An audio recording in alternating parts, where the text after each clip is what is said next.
श्री गणेशाय नमः।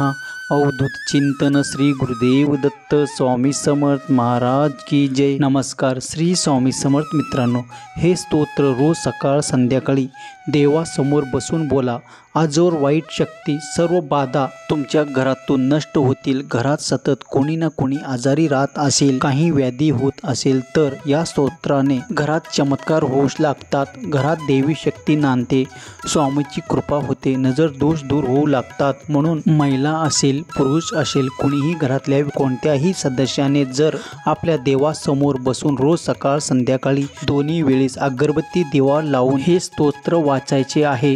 हे स्तोत्र स्वामीचे स्तोत्र म्हणून ओळखले जाते। जर तुमच्याकडे अक्कलकोट स्वामीचे स्तोत्र नसेल तर तुम्ही गुगलवर अक्कलकोट स्वामी स्तोत्र टाकलं तरी तुम्हाला मराठीमध्ये मिळेल। तिथून तुम्ही लिहून घ्या आणि वाचा, याने फरक जाणवेल। घरात प्रसन्नता